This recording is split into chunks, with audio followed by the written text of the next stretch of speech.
Paz, senhor, queridos. Tudo bem? Tivemos aqui um pequeno imprevisto aqui, mas nós vamos dar sequência à nossa disciplina da aula 4. Então, nós vamos dar sequência. Tanto é que a gente vai, agora a gente vai ter um pouco mais de espaço de aula, tá? Então, a gente teve um problema, vamos dar sequência onde a gente tinha parado na aula 4. Só um instantinho, deixa eu pôr aqui. Isto. Aí. Então, lembra que nós estávamos falando com vocês, havíamos comentado com vocês sobre a questão da atuação do Espírito Santo no Antigo Testamento. Então, só recapitulando, nós falamos, olha, o Antigo Testamento ele não dá tanta ênfase ao Espírito Santo porque ele não dava ênfase à Trindade. Não dava ênfase à Trindade porque os judeus não tinham capacidade e condição de absorver a doutrina da Trindade. O Antigo Testamento ele acaba dando mais ênfase à unidade de Deus, a uma divindade. E o Novo Testamento vem e apresenta. Essa divindade é composta por 3 pessoas. E aí o Novo Testamento ele dá muita ênfase ao Espírito Santo. Nós até falamos que Atos dos Apóstolos, nós temos ali uma grande quantidade de citações do Espírito Santo, quase, acho que mais de 1/3 do que o Antigo Testamento inteiro. Tá? E aí nós falamos, o Espírito Santo esteve atuante, mas embora o Espírito Santo não seja tão citado no Antigo quanto no Novo Testamento, não quer dizer que ele não esteja atuante. E aí nós falamos para vocês que ele esteve atuante na criação. Gênesis 1 e 2 diz que ele estava ali, o Espírito de Deus. Salmos também diz isso.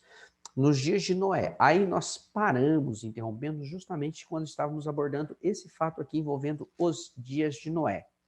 Segundo Pedro 3 e 2, diz assim, ó, segundo Pedro 2 e 5, diz assim, olha, e não poupou o mundo antigo, embora preservasse Noé pregoeiro de justiça.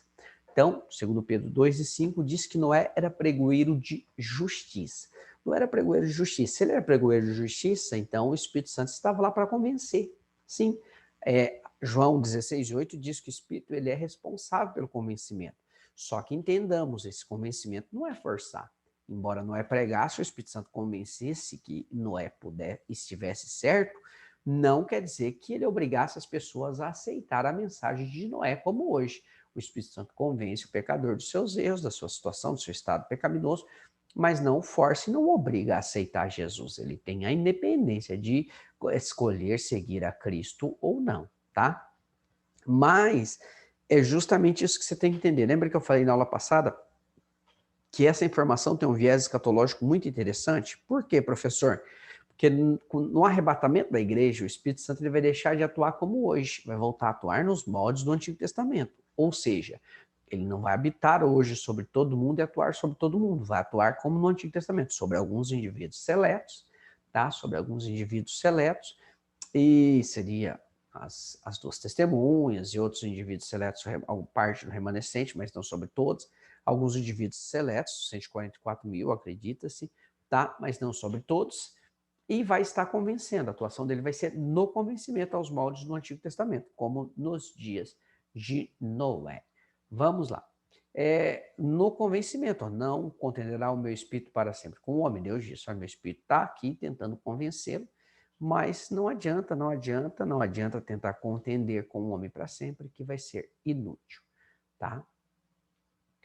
A atividade era mais externa. Isso aqui nós já falamos com vocês. A atividade no Antigo Testamento do Espírito Santo, ela era mais externa do que interna. Você vai ver que ele vinha sobre certos indivíduos e eles faziam obra extraordinária e depois o Espírito Santo saía deles. Isso aqui está nesse texto de Juízes 3 e 10, ó, você vai ver aqui, ó, e veio sobre ele o Espírito do Senhor, sobre um dos juízes, ali 14, 19, que é Sansão, então o Espírito do Senhor se apossou dele, veja, se apossou, veio sobre ele, não está dizendo que habitava, que morava, que estava.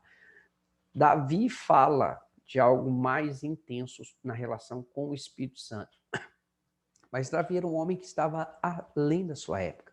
Se você pegar o Salmo 151, ele mesmo fala, eu pequei com Batseba aqui, mas de que me vale sacrifício? Se valesse, eu ia dar 1 milhão de cordeiro para o Senhor, mas não adianta nada.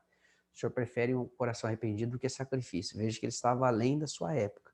O próprio Eterno, em Isaías 1, critica a conduta do povo que trocava um bezerro com Deus por perdões, entendeu? Então, se você analisar, a fundo, você vai ver que Davi teve essa comunhão diferenciada com o Espírito Santo que nem todos tiveram, tá? Então, Davi teve essa comunhão diferenciada com o Espírito Santo que nem todos tiveram. Mas, de regra, a atuação do Espírito Santo de Deus no Antigo Testamento era mais externa sobre indivíduos seletos. Nós já falamos o rei, o sacerdote, profeta, profetisa e alguns outros indivíduos. Não era para todos, como hoje, abundante, de forma poderosa e gloriosa. Tá? Na vida de José, nós sabemos que o Espírito Santo esteve na vida de José, o próprio faraó, aí não tá, mas o versículo 41, capítulo 41 de Gênesis, versículo 37, eu até dei uma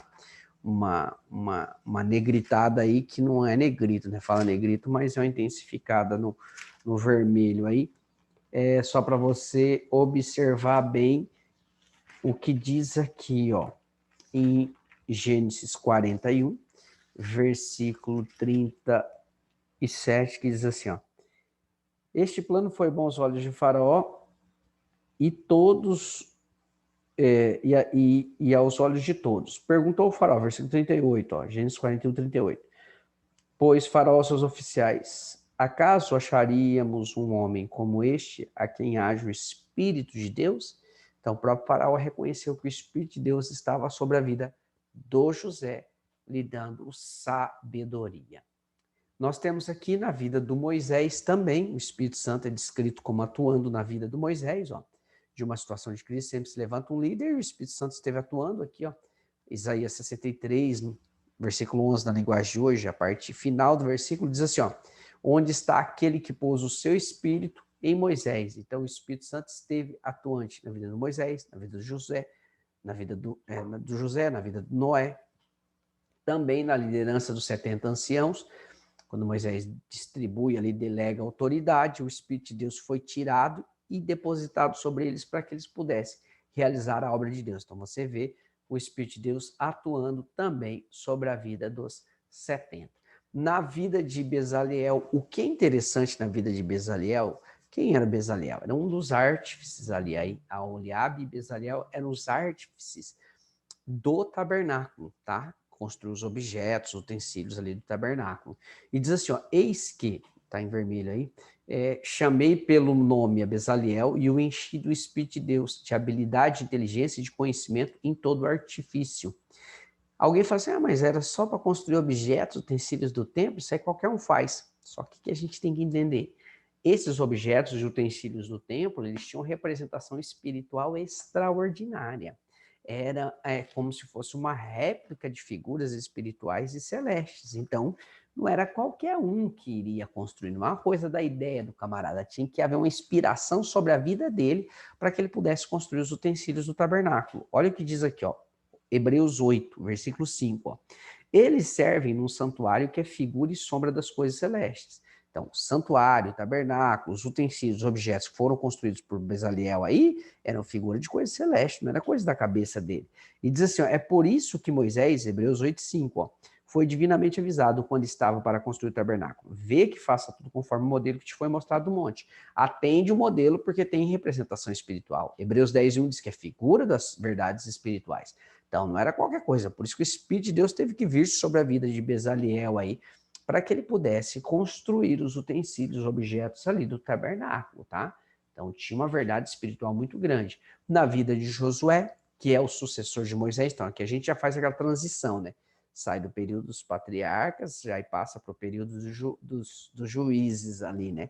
Nesse período de transição, na vida de Josué, ó, o homem em quem há o Espírito de Deus, mais de uma vez fala sobre o Espírito de Deus sobre a vida de Josué, ajudando ele a ser o grande líder que foi, tá? O Espírito Santo na vida dos juízes. Na vida dos juízes tem aquela questão que você consegue constatar bem, que era a atuação do Espírito Santo sobre alguns e não de forma tão intensa como hoje, tá?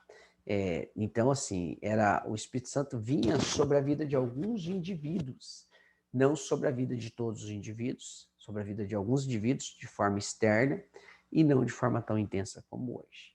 Nós temos aqui, aí a gente vê um exemplo disso na vida de Sansão. Como o Espírito não habitava, a conduta ética e moral de Sansão parece não ser muito legal, não atendia as recomendações dos pais, se envolvia com várias mulheres e prostitutas e tudo mais. Então você vai ver que a conduta ética de Sansão, porque o Espírito de Deus não habitava nele, vinha sobre a vida dele.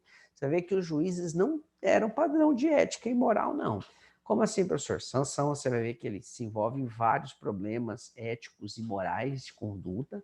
Você vai ver que Gideão também faz uma estola sacerdotal ali, o povo passa a adorar. Jefité, acredita-se que talvez pode até ter oferecido a sua própria filha em sacrifício.